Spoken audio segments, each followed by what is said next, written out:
Ito ang matatanaw sa iba't ibang panig ng mga sentrong komersyal ng mga bayan sa Central Luzon. Tahimik, matamlay, sarado. Sa panunumbalik ng komersyo sa mga ilang pinayagang kategorya ng industriya sa ilalim ng General Community Quarantine o GCQ, makikita ang hirap ng mga maliliit na negosyong makabangon muli. Ang ilan ay hindi na umabot at tuluyan ng nagsara. Subalit mayroon ding hindi pa sumusuko. I have 14 employees. Now I'm only getting 3 of them to work on a 9-hour shift. Kasi po hindi talaga kaya. Kahit gaano ko po i-compute, hindi po talaga kaya magdagdag ng manpower at this point in time. Ilan lang sila sa nagsisikap na maibalik ang sigla ng kanilang mga negosyo. Continuous as is tayo dun sa maintenance tsaka yung mga gastusin kasi yun yung kailangan ng munisipyo. So, continuous lang. So, tanggapin na lang kung ano yung darating.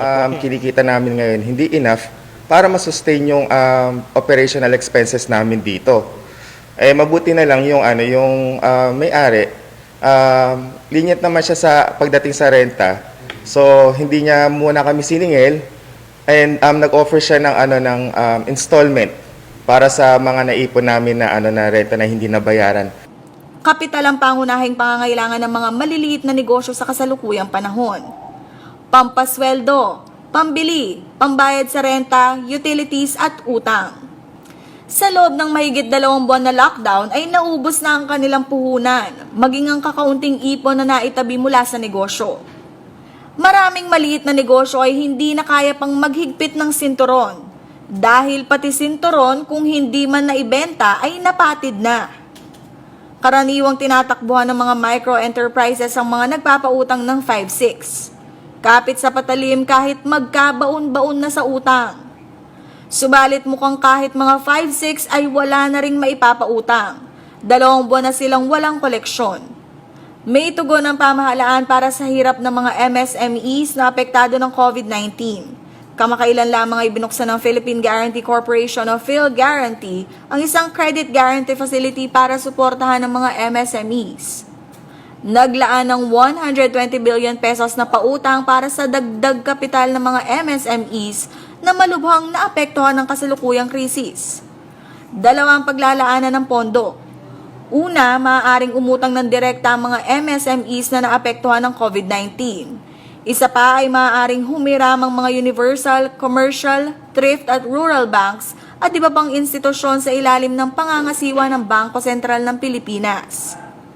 Layo ng pondong ito na mapadali ang pagpapautang ng mga bangko sa mga negosyo na kadalasan ay naghihigpit sa panahon ng krisis. Gagarantyahan din ng gobyerno ang 60 billion pesos o 50% ng 120 billion pesos na pautang. Isang small business corporation na magiging daluyan ng pondo para sa mga MSMEs.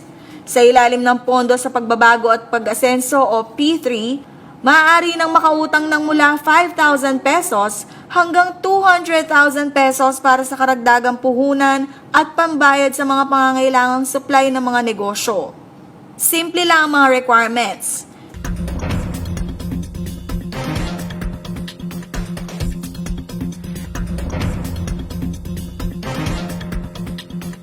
Ang lahat ng nais na makinabang sa programa ay maaaring lumapit sa mga sumusunod na partner microfinancing institution sa rehiyon.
Karen Maurilio, CLTV News.